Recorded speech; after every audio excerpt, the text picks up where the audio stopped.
사람들이 어떠한 시설을 이용하러 간다고 가정할 때 접근성을 따지게 됩니다. 국립국어원의 표준국어 대사전에 따르면 접근성이란 통행 발생 지역으로부터 특정 지역이나 시설로 접근할 수 있는 가능성이며 거리와 통행 시간, 매력도 따위에 의해 결정되고 이것이 높을수록 교통량은 많아지게 된다고 의미합니다. 접근성이 우수한 시설이라면 어디에서 출발을 해서 이동하든지 간에 시설을 이용하기가 아주 편리하다는 의미겠죠. 이건 교통시설을 이용할 때도 얼마든지 적용될 수 있는 요소입니다. 지난해에도 한번 이야기했던 바 있는 광주종합버스터미널을 이번 시간 또 한번 다뤄봐야겠습니다. 지난해부터 유스키어 문화관 철거공사가 시작됐고 유스키어 부지의 개발 계획에 따라 신세계 백화점 확장과 업무, 주거, 상업, 의료, 교육 기능이 집약된 시설의 건립까지 예고됐습니다. 최근 광주시와 신세계가는 사전 협상안의 조건부로 동의하기도 했고 공공기여 규모는 총 1,497억 원이라고 알려졌습니다. 당연히 터미널 기능도 광천동에서는 그대로 이어나가며 공간 재배치를 통해 터미널을 지하부에 설계합니다. 지난 2024년부로 광주 유스케어 부지는 규모가 신세계로 매각했으며 백화점 확장에 따라 광천동 일대는 상업과 문화 부문에서 더욱 중요한 입지를 가질 것으로 전망되고 있습니다. 광주 종합버스터미널이 위치한 광천동 일대는 예로부터 교통량이 많은 곳으로 꼽히기도 했으며 지금도 이마트와 연계가 가능한데 개발 사업 완료와 함께 쇼핑 규모 확장까지 이루어져 유동 인구 비율이 얼마나 더 늘어날지 지켜보는 것만 남습니다. 대형 쇼핑몰 시설과 연계되는 터미널은 서울 센트럴시티 터미널이나 동대구역 복합환승센터처럼 똑같은 신세계 백화점 점포가 있는 곳들을 예로 들기에도 무리가 아니죠. 해당 지점들이 교통에 있어 중요한 지점이자 상업에 있어서도 큰 역할을 하는 곳들이라는 겁니다. 그런데 얼마 전 시의회에서 터미널을 이전하자는 주장이 나왔습니다. 광주시의회 박수기 의원은 2월 2일 임시회 5분 발언에서 광주 송정역 인근으로 터미널을 이전하고 교통 네트워크 플랫폼 조성을 해야 한다고 밝혔습니다.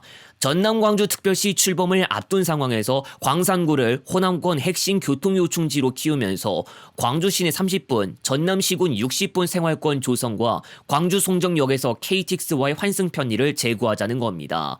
터미널을 철도역 바로 옆에 조성하자는 것인데 이미 대도시 가운데서는 동대구역 복합환승센터라는 예시가 있습니다.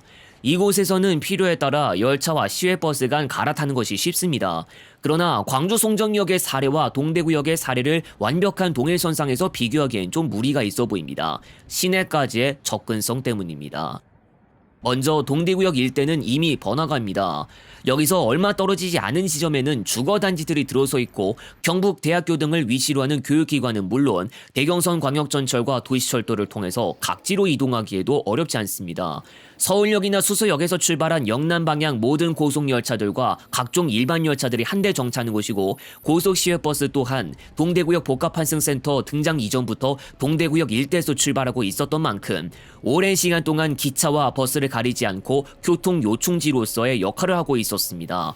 광주의 경우에는 많이 다른데 지금의 광주 지역은 동대구와는 다르게 버스와 철도가 한 곳으로 최대한 직결하지 않는 특성을 보이고 있습니다. 광주의 허브 터미널은 광천동에 있고 현재 철도와는 직접 연계되지 않습니다. 2004년 KTX가 최초로 운행 개시했을 때부터 광주역은 KTX를 취급했고 야구 팬들에게는 빠질 수 없는 기아 챔피언스 필드를 포함해 전남대학교나 광주교육대학교 등 교육기관, 금남로, 그 밖의 거주지역까지는 광주역에서 이동하기가 접근성 측면에서 괜찮았습니다. 송정리역에서 이름을 바꾼 광주 송정역은 광산구 송정동에 위치한 곳인데 운남동 지역의 주거단지나 평동산업단지에서 가깝습니다. 2015년 호남고속선 1단계가 개통한 이후로 광주 송정역에만 고속열차들이 정차하도록 단일화되면서 광주역은 일반 열차만 취급하게 됐습니다. 광주 송정역에서 거리가 가까운 지역에서는 걸림돌이 되지 않겠지만 문제는 영산강 동쪽에 해당하는 쪽의 중심 지역입니다. 도시철도 상무역 일대는 터미널과 광주 송정역 사이쯤에 위치하고 있어 도시철도 상무역에서 광주 송정역까지 고작 4정거장. 그러나 이걸 바꿔서 전남대학교에서 출발한다고 가정하면 제일 가까운 곳은 광주역이지만 고속열차가 없고 그 다음으로 가까운 터미널을 가는 것이 거리 측면에서 수월할 정도입니다. 서울 광주 간을 이동한다고 가정하면 육상교통편 기준으로는 고속열차가 소요시간은 짧겠지만 대신 그만큼 중심지까지의 이동거리를 길게 잡아야 할 가능성이 있습니다. 또 광산구 전체의 입장이어도 광주 송정역으로 모든 것들이 대변되진 않습니다. 여기서 한 가지 이야기해 볼 것이 바로 호남고속도로 광산 IC에서 북쪽으로 조금 떨어진 비아정류소. 서울과 인천, 성남, 수원, 구리, 의정부와 같은 수도권과 원주, 대전 복합터미널과 둔산동 정류소, 유성 복합터미널, 청주 행선지를 가진 차량편 일부를 이용할 수 있거나 해당 지역에서 출발한 버스들이 모두 비아에서 하차가 가능하기도 합니다. 단적으로 첨단지구에서 광주 송정역까지의 거리보다 비아 정류소까지의 거리가 가깝습니다. 광주 송정역은 예전부터 복합환승센터를 추진하기도 했으나 한번 무산된 적이 있다는 것도 짚고 가야겠습니다. 지난 2018년 보도에 따르면 사업자 서희건설 컨소시엄은 광주광역시로부터 복합환승센터 개발 사업의 종료를 통보받았습니다. 2013년 7월 협약을 체결한 이후 장기간 사업 추진에 진척이 없었고 코레일과 진행했던 환승주차장 협상도 무산됐다는 것이 이유입니다. 그 뒤인 2023년에는 금호타이어 공장부지 개발 우선 협상 대상자인 미래에셋 증권 컨소시엄이 특수법인을 해산했는데 용지 인수와 개발의 사업성이 낮다고 판단한 것으로 알려졌습니다. 광주광역시는 금호타이어 부지에 복합환승센터 건립을 추진할 보관을 가지고 있었으나 당시 부지 이전이 좌초되면서 또 한 번 복합환승센터 설립에 난항을 겪게 됩니다. 그러나 2028년까지 광주에서 한평으로 금호타이어 공장을 옮기는 계획이 마련되어 있기도 해 어찌됐든 부지를 개발해야 한다는 것이 과제로 주어져 있기도 합니다. 사실 현재 광주 송정역으로 시외버스가 전혀 다니지 않는 것은 아니지만 광천동 터미널에서 시종착하고 있고 그나마도 전남 지역으로 가는 일부 행선지에 한해서만 취급되고 있습니다. 광주 송정역 복합환승센터 건립을 통해 철도와 버스가 한데 모이는 허브로 발전시킬 수 있다고 해도 현재의 광천동과의 관계부터가 만만치 않습니다.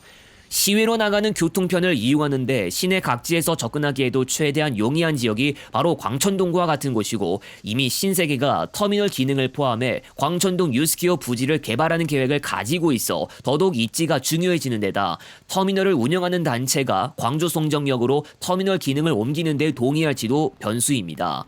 광주 송정역으로 터미널 기능을 옮기게 되면 고속시외버스가 고속열차에 비해 소요시간 경쟁력이 부족하다 못해 중심부 접근성도 잃어버릴 위험성이 공존합니다.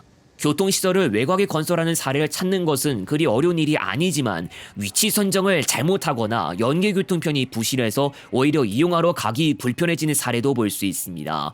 기차와 시외버스 간 환승은 용이해지지만 그마저도 지금과 크게 다르지 않게 일부 시외버스 행선지에 한해서만 환승 연계가 가능할지도 마냥 배제하긴 힘듭니다.